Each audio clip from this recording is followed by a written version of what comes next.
Karena kekerasan terhadap perempuan itu juga bersamaan terjadi dengan kekerasan terhadap alam gitu. Untuk dapat 1 gram emas itu dibuang 2,1 ton limbah misalnya. Ada kejadian misalnya perempuan hamil di luar nikah, anaknya itu menjadi anaknya komunitas gitu.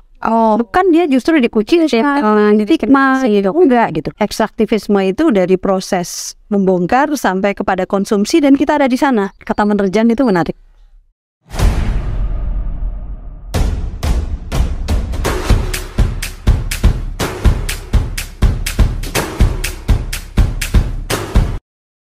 Menarik banget ya Mbak Mai kalau misalkan tadi nyimak gimana organisasi ataupun gerakan perempuan, dan Mbak Mai juga nyebut kalau misalkan karena tantangannya itu terus berlanjut, maka gerakan perempuan pun harus berjejari itu. Tapi yang ingin saya garis bawahi, Mbak Mai menyebut bahwa permasalahan di Wadas itu adalah permasalahan kita juga yang di sini, dan mungkin eksploitasi di Kalimantan pun juga permasalahan kita. Kenapa seperti itu Mbak? Mungkin bisa dijelaskan.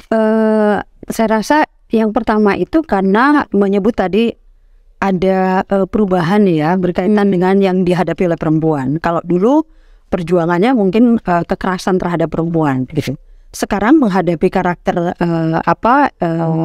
moda ekonomi yang ekstraktif ini, itu juga menghadapi perubahan alam juga gitu. Sehingga nggak bisa kemudian kita hanya kita akan berjuang untuk kekerasan terhadap perempuan saja. Karena kekerasan terhadap perempuan itu juga bersamaan terjadi dengan kekerasan terhadap alam gitu, yang kemudian secara otomatis berdampak terhadap peran-peran perempuan tadi gitu. Sehingga nggak cukup saat kita hanya bicara misalnya KDRT gitu ya, atau pemerkosaan gitu. Saya rasa penting kita mulai belajar untuk bagaimana meletakkan bahwa kekerasan yang kita hadapi itu tidak hanya bagaimana kita menghadapi kekerasan terhadap perempuan, tapi juga terhadap alam gitu. Karena bagaimanapun kalau tadi saya bilang ini kekerasan yang terhadap tubuh kita juga, saya mengusulkan kita melihatnya sebagai hubungan yang saya sebut sebagai hubungan tubuh tanah air gitu. Jadi tubuh adalah tubuh kita dengan segala pengalamannya yang tidak bisa disamakan antara kamu dan saya, pasti beda. Kamu menghadapi relasi yang kuasa yang berbeda, saya juga gitu. Tapi kita juga punya hubungan dengan tubuh tanah air kita, sepemahaman yang kita punya sebenarnya, dan itu bersifat aktif gitu. Saat kamu merasa nggak mau tahu tentang Wadas, bisa jadi tanah air makin sempit gitu. Ya makin dirimu aja gitu.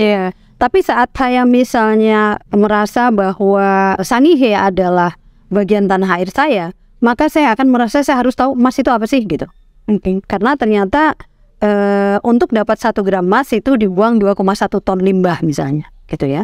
Jadi saya mengusulkan kita mengubah cara pandang kita melihat wilayah-wilayah yang dirusak itu sebagai kita punya hubungan yang disebut sebagai hubungan tubuh dan tanah air itu. Tapi ini juga kemudian mensyaratkan tidak hanya saya bagian darimu, itu kemudian punya konsekuensi yang disebut sebagai etika gitu ya. Jadi kita punya etika hubungan tubuh tanah air itu, sehingga bagaimana meletakkan perjuangan di sana itu menjadi bagian perjuangan kita juga gitu.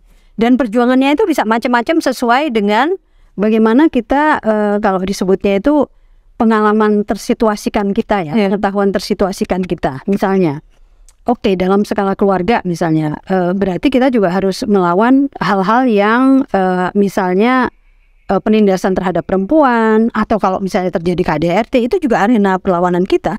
Tetapi juga bagaimana kita menegaskan hubungan kita dengan wilayah itu misalnya. Secara aktif misalnya terlibat dalam perlawanan yang melibatkan kita, entah itu mulai dari online, bahkan misalnya upaya kita sehari-hari ya, memilih dengan sadar, memutuskan tidak membeli saat misalnya bungkusnya plastik misalnya. Atau memilih berbelanja di pasar tradisional karena itu mensupport rakyat kecil misalnya, dibanding di supermarket misalnya gitu. Atau memilih melakukan sesuatu kolektif, sehingga itu sebenarnya membuat kita menjadi lebih bertanggung jawab secara kolektif gitu. Karena itu kemudian melawan model individualis yang sekarang banyak di mana-mana, dan semuanya dipercepatkan ya. Apapun yang misalnya kita punya fasilitas Gojek dan seterusnya, itu semua makin dimudahkan gitu. Kita nggak perlu orang lain seolah-olah gitu.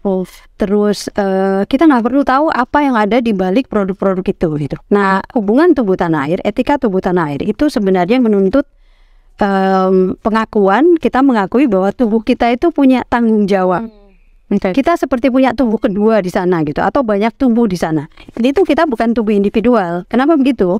Bahkan saat kita ngobrol di sini aja gitu ya, kita itu jadi tuan rumah loh buat bakteri dan semuanya yang ada di tubuh kita. Kita sebenarnya tidak benar-benar terisolasi individu gitu. Jadi body is politik ya. Menurut saya kita mesti memikirkan multi ya itu, atau nggak boleh cuma individual gitu sebenarnya memikirkannya gitu. Nggak cukup seperti itu untuk menghadapi situasi yang sekarang gitu. Jadi hubungan tubuh tanah air itu mensyaratkan kita kemudian mengubah cara pandang kita ini melampaui, oh ya klik saya sudah bersolidaritas gitu, like gitu misalnya. Kalau semuanya online itu kan bikin tidak nyata sebenarnya kan gitu. Nah hubungan tubuh tanah air ini benar-benar butuh praktek yang nyata sebenarnya, termasuk saat kita mendengar oh ada perjuangan perempuan di sana sedang melawan perusakan sesuatu. Itu saat kita mendengarnya maka kita mesti mencari tahu ini apa gitu.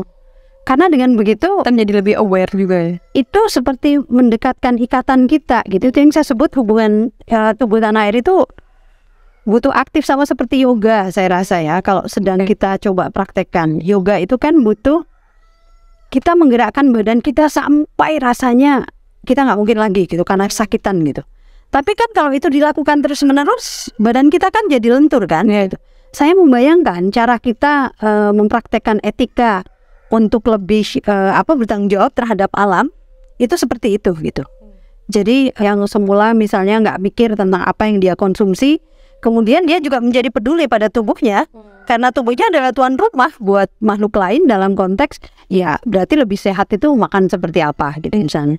Itu yang saya sebut sebuah pandangan yang sebenarnya multidimensi ya, tidak hanya klik saya bersolidaritas atau aksi di depan gedung DPR misalnya, tapi praktek keseharian.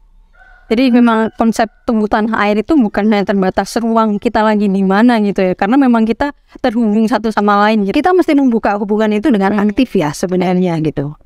Jadi nggak kita kemudian menjadi selektif terhadap sosial media dan seterusnya gitu ya, sehingga tidak gampang terdistraksi juga sebenarnya. Itu salah satunya sih menurut saya. Oke Mbak Mai, menarik banget untuk membahas tubuh tanah air Mbak ya. Dan tadi disebut bahwa saya tubuh tanah air itu kan berkolerasi dan tidak terbatas ruang dan waktu. Dan tadi juga disebutkan bahwasanya perjuangan untuk melawan atau untuk menghadapi adanya ekstraktivisme ini masih akan terus berlanjut, dan mungkin di generasi saya gitu sebagai yang bisa dibilang anak muda gitu. Dari Mbak Mai sendiri, saran atau mungkin apa ya motivasi untuk anak-anak muda seperti saya dalam mempraktekkan mungkin tubuh tanah air ini seperti apa Mbak menghadapi tantangan-tantangan ke depannya? Saya mau cerita dari buku yang kemarin di launching itu, yaitu judulnya Berontak adalah salah satu syarat kehidupan. Kita membayangkan berontak itu seperti misalnya wah kita protes pada orang tua kita atau kita protes pada ini gitu ya.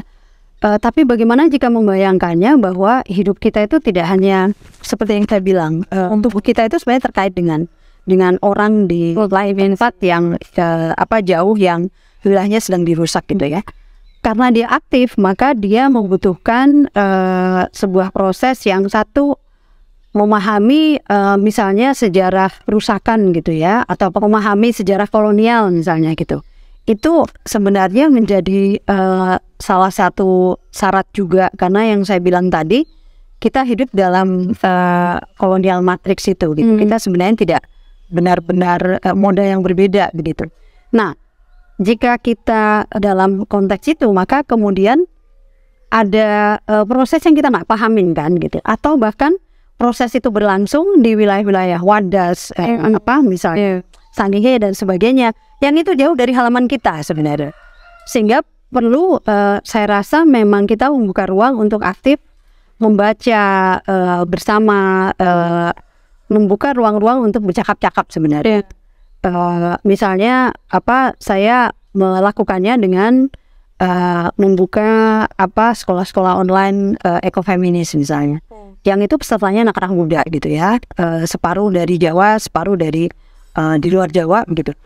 Sebenarnya lebih ruang untuk mengenalkan pengalaman-pengalaman dari tempat lain, tetapi kemudian juga memberikan ruang untuk bercakap-cakap dengan pengalamannya sendiri gitu. Misalnya saya baru tahu ada satu agama lokal di Pulau Sabu yang menarik karena mereka justru kalau ada kejadian misalnya perempuan hamil di luar nikah, anaknya itu menjadi anaknya komunitas gitu.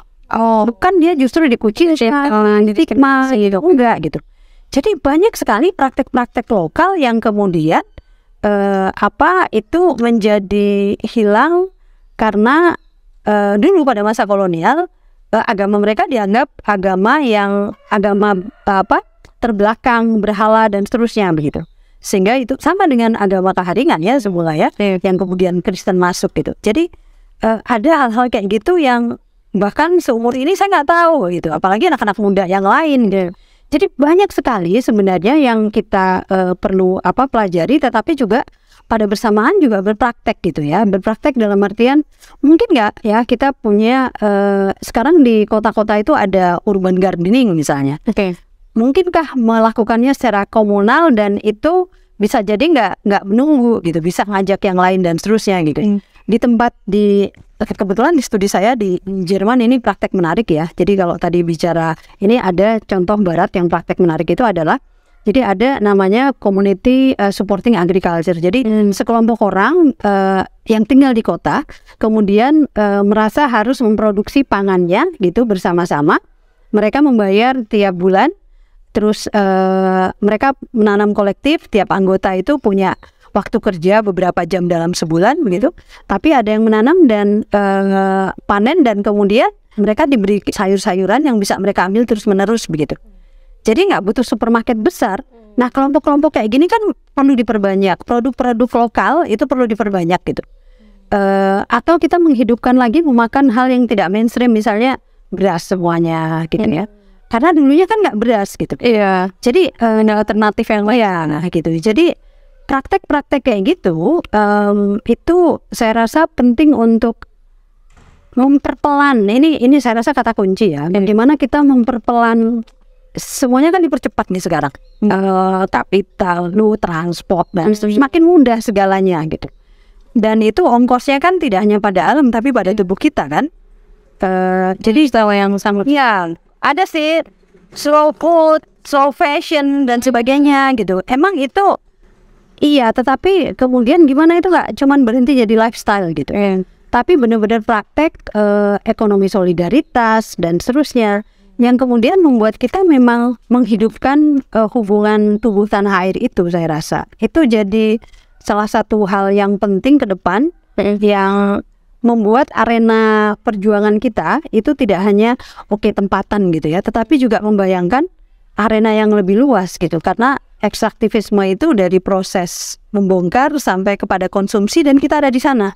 Sehingga hubungan tubuh tanah air dengan wilayah ekstraksi itu menurut saya akan mengubah hubungan-hubungan yang semula sektoral. Jadi sektoral itu maksud saya kan buruh gitu ya, kamu akademik dan sebagainya.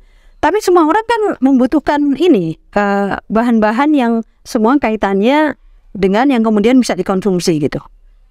Itu mungkin bisa jadi salah satu alternatif menurut saya untuk membayangkan perlawanan yang berbeda secara bersama-sama ke depan. Oke, berarti kita sebagai anak muda nih bisa dibilang harus berani dan aktif untuk menerjang tadi sektoral-sektoral tadi gitu ya, untuk berani bekerja sama dan bergerak bersama gitu untuk membuat perubahan, terutama yang berkaitan dengan lingkungan itu tadi ya, Bu. Kata menerjang itu menarik. Oke teman-teman, nggak terasa kita udah di penghujung acara. Makasih banyak Mbak Maya udah hadir, menarik sekali kita diskusinya hari ini. Teman-teman, sampai jumpa di Kata Yuta Nikah selanjutnya.